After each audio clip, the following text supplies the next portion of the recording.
Digital marketing నేర్చుకుని AI tools వాడుతూ డబ్బులు సంపాదించాలనుకుంటున్నారా? ఈ నెంబర్కి కాల్ చేయండి. నమస్కారం, వెల్కమ్ టు సుమన్ టీవీ.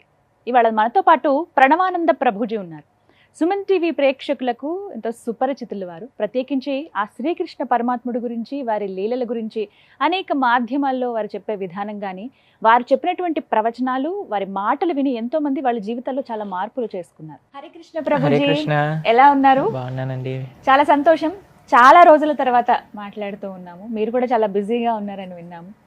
అలాగే వివిధ దేశాలలో కృష్ణ భక్తి గురించి, అలా కృష్ణుడి లీలల గురించి మీరు ప్రవచనాలు ఇస్తూ ఉన్నారు. ఆస్ట్రేలియా వెళ్ళున్నారు రీసెంట్గా, తెలుసుకున్నాము. ఎలా ఉంది మీ ప్రస్తుతం మీ జర్నీ, ఎలా సాగుతోందండి? చాలా బిజీగా సాగుతుంది. ఒక ప్రోగ్రామ్ తర్వాత ఇంకో ప్రోగ్రామ్, ఒక ప్లేస్ తర్వాత ఇంకో ప్లేస్, ట్రావెలింగ్ ఎక్కువగా అవుతుంది అనమాట.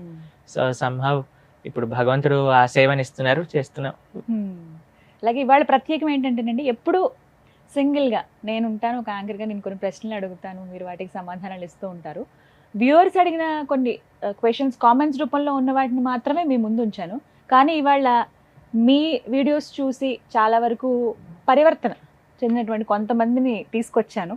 వీళ్ళు ఏంటంటే చాలా సందేహాలు ఉన్నాయి మాకు, మేము డైరెక్ట్గా ప్రభుజీతో మాట్లాడాలనుకుంటున్నామని ఎప్పటి నుంచో అడుగుతున్న వాళ్ళే. సో అలా కొంతమంది మాత్రమే, చాలామంది అలా నాకు ఎప్పుడు ప్రోగ్రామ్కి వెళ్ళినా, ఈవెన్ నేపాల్కి వెళ్ళినా కూడా మమ్మల్ని చాలామంది పలకరించి మరి అడుగుతూ ఉన్నారు, ఇలా ప్రణవానంద గారితో ఇంటర్వ్యూస్ చేస్తారు కదా, మేము వారితో మాట్లాడాలనుకుంటున్నాం, ఎలా ఎలా అని చాలామంది. బట్ మీ సందేహాలు ఏంటో చెప్పండి, మీ తరపున నేను అడుగుతానని చెప్పి ఎప్పుడు వాళ్ళకి చెప్తూ ఉంటాను. అలా చాలా క్వశ్చన్స్ ఇవాళ నేను ప్రత్యేకంగా అడిగే కన్నా ఇక్కడ ఉన్నటువంటి ఆడియన్స్ ఎవరైతే ఉన్నారో వీళ్ళు అడుగుతారు.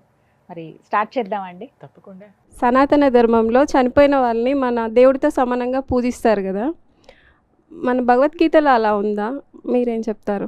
భగవద్గీతలో కృష్ణుడు ఈ విషయం గురించి చెప్పారు. యాంతి దేవ వ్రతాదేవాన్ యాంతి పృథివ్రత. ఏమంటాడంటే కృష్ణుడు భగవద్గీతలో, ఎవరైతే దేవతలను పూజిస్తారో, ఏ దేవత పూజ చేస్తే వాళ్ళ లోకానికి వెళ్తారు. పితృ అని అంటే చనిపోయిన వాళ్ళు, పితృదేవతలు అని అంటారు కదా, వాళ్ళని పూజ చేస్తే వాళ్ళు ఎక్కడ ఉన్నారో అక్కడికి వెళ్తారు. యాంతి దేవ వ్రతాదేవాన్, దేవతల్ని పూజ చేస్తే దేవతలు ఉండే లోకానికి వెళ్తారు. పితృలను పూజ చేస్తే పితృలు ఉండే లోకానికి వెళ్తారు. భూతానియా అంటే భూతేజ్య, భూతాలు అంటే ఏదైతే ఆత్మలు అని అంటారు కదా, వాటిని పూజ చేస్తే వాళ్ళు ఉండే లోకానికి వెళ్తారు. నన్ను ఆరాధన చేస్తే నా లోకానికి వస్తారు అని కృష్ణుడు చెప్పాడు. ఇప్పుడు మనం చెన్నై ట్రైన్ ఎక్కి నేను ముంబై వెళ్ళాలి, ముంబై తీసుకెళ్ళు అంటే తీసుకెళ్తుందా అండి? తీసుకెళ్తుందా? ఎక్కడ టికెట్ కొంటే అక్కడికే కదా తీసుకెళ్ళేది.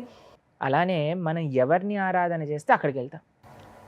కానీ మళ్ళీ మిగతా ఆరాధనలో ఏంటి ఒక విషయము అని అంటే, కృష్ణుడు దీన్ని కూడా భగవద్గీతలో చెప్పారు. ఆ బ్రహ్మ భువనాలోక పునరావృత్తినో అర్జున మాముపేత్యతు కౌంతేయ పునర్జన్మ న విద్యతే. ఈ ప్రపంచంలో భగవంతుడు ఉండే స్థానం కంటే ఇంకా ఏ స్థానానికి వెళ్ళినా సరే మళ్ళీ పుట్టాల్సి వస్తుంది మనుష్యుడిగా. కానీ కేవలం భగవంతుణ్ణి ఆశ్రయించి భగవంతుడి ఉండే ఆ నిత్య వైకుంఠ గోలోక క్షేత్రానికి వెళ్ళామనుకోండి, అక్కడి నుంచి మళ్ళీ కిందికి ఈ ప్రపంచంలోకి రావాల్సిన అవసరం ఉండదు. ఎందుకు ఈ ప్రపంచంలో ఎందుకు రాకూడదు అని అంటే, ఈ ప్రపంచం మొత్తం కష్టాలతో నిండి ఉన్నది కాబట్టి.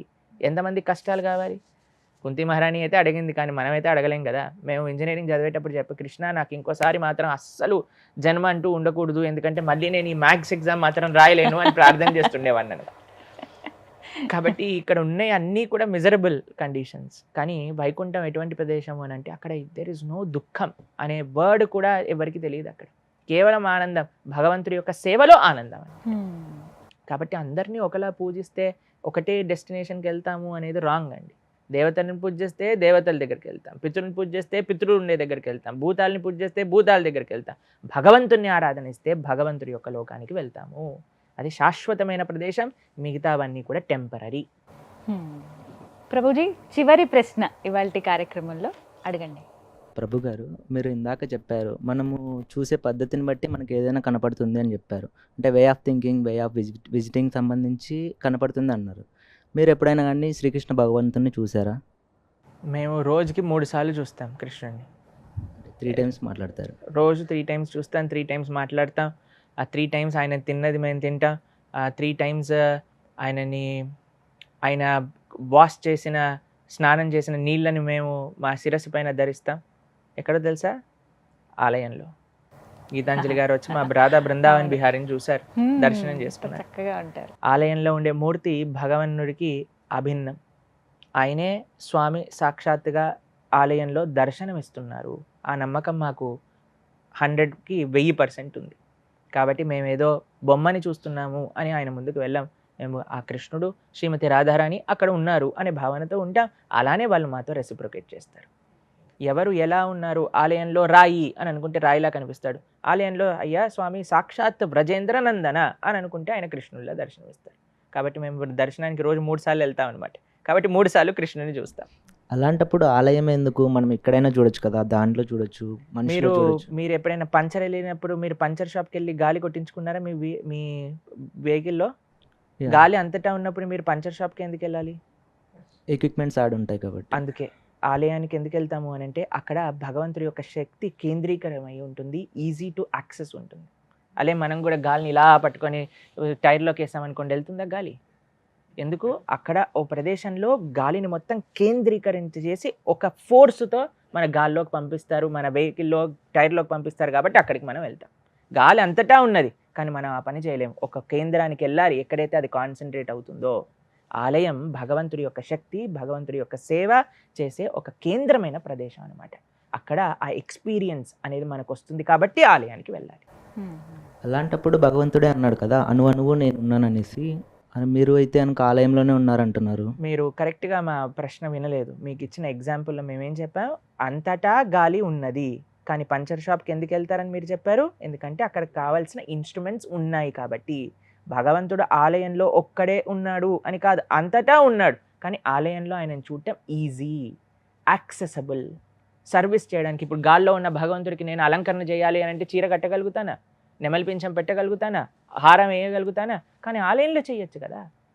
So it is not the only place where God is, but it is the place where God is. అంతటా ఉన్న భగవంతుడు ఆలయంలో లేడా? అంతటా ఉన్నారని నమ్ముతారా మీరు భగవంతుడిని? కాబట్టి ఆలయంలో కూడా ఉన్నాడు కదా.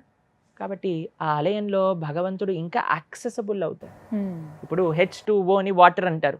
ఆక్సిజన్, హైడ్రోజన్ 2 గాల్లో ఉంటుంది. కానీ నీళ్ళు కావాలంటే వాటర్ బాటిల్లో తాగాలి. కానీ ఇట్లా గాల్లో నుంచి ఆక్సిజన్ ఇంకా హైడ్రోజన్ తీసుకొని నోట్లో వేసేసుకొని మనం ఇప్పుడు నీళ్ళు తాగేసాము అని అనలేం కదా. ఎక్కడైతే దాని ప్రజెన్స్ ఫీల్ అవుతుందో అక్కడ మనం వెళ్ళాలి. అది వాటర్ అయినా కానీ, గాలి అయినా సరే, ఏదైనా భూతం. అలానే భగవంతుడు కూడా అణువులో ఉన్నారు. మన హృదయంలో పరమాత్మలా కూడా ఉన్నారు. ఆలయానికి వెళ్ళి ఆయనని దర్శించి ఆయనని సేవిస్తే ఈ రియలైజేషన్ ప్రాక్టికల్గా మారుతుంది.